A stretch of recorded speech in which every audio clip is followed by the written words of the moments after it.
جیسے کہا جاتا ہے کہ پریشانی حالات سے نہیں، خیالات سے پیدا ہوتی ہے۔ تو جب ہم پریشان ہوتے ہیں تو ہم اپنی سوچ کی وجہ سے پریشان ہوتے ہیں۔ اس سوچ کو کنٹرول کرنے کا بھی سب سے بڑا ذریعہ میڈیٹیشن ہے۔ بہت سمپل انداز میں آپ میڈیٹیٹ کر سکتے ہیں۔ بڑے بڑے لمبے پروسیس بتائے جاتے ہیں، لیکن میں آپ کو ایک سمپل سی ٹپ اور آسان سا میڈیٹیشن کا ایک طریقہ بتانے لگا ہوں، جس سے مائنڈ ان کنٹرول ہوگا، پریشانی ختم ہوگی اور چھوٹی موٹی بیماری ویسے ہی ختم ہوگی اور مائنڈ میں اسٹرینتھ آئے گی۔ کرنا بڑا سمپل سا ہے۔ آپ نے ایسے کرنا ہے کہ اپنی آئیز کلوز کر دینی ہے، جس جگہ بیٹھے ہوئے جب چاہیں 1 منٹ کرنا چاہیں 1 منٹ کر لیں، 2 منٹ کرنا چاہیں 2 منٹ کر لیں، 20 منٹ کرنا چاہیں اٹس اپ ٹو یو، کوئی مسئلہ نہیں۔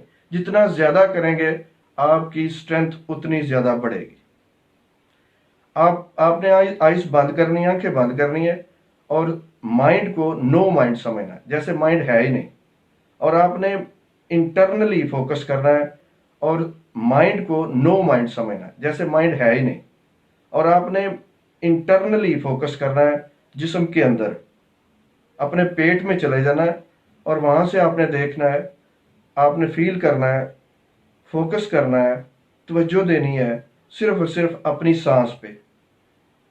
سانس آ رہی ہے، سانس جا رہی ہے، سانس آ رہی ہے، سانس جا رہی ہے، اور سانس کی وجہ سے جو انٹرنل موومنٹس ہیں باڈی کی، انہی کے اوپر آپ نے فوکس رکھنا ہے، اور سانس کی وجہ سے جو انٹرنل موومنٹس ہیں باڈی کی، انہی کے اوپر آپ نے فوکس رکھنا ہے، انہی کے اوپر توجہ رکھنی ہے، پوری کی پوری۔ جتنی زیادہ توجہ اسی پہ ہوگی اتنا زیادہ آپ کو اس سے فائدہ ہوگا، مزہ آئے گا۔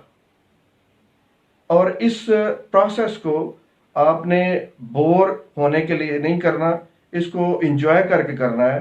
جتنا زیادہ آپ اس میں انجوائے کریں گے آپ یہ زیادہ کریں گے، آپ کا مائنڈ پہ کنٹرول بڑھے گا۔ جب آپ پریشان ہوں گے آپ انٹرنلی فوکس کرنا شروع کر دیں اپنے مائنڈ پہ، اپنی باڈی پہ۔ جیسے ہی آپ اس سانس والی مشق پہ اس میڈیٹیشن کو کریں گے تو آپ کو اس کا امپیکٹ فوراً نظر آئے گا۔ فرض کریں اگر آپ ابھی اس کو 2 منٹ کے لیے اس کو ابھی کریں اور انٹرنلی فوکس کریں اور سانس کے آنے اور جانے پہ توجہ رکھیں، تو اس سے آپ کو جو فائدہ ہوگا وہ کامنٹ میں ضرور لکھیے گا۔ Thank you.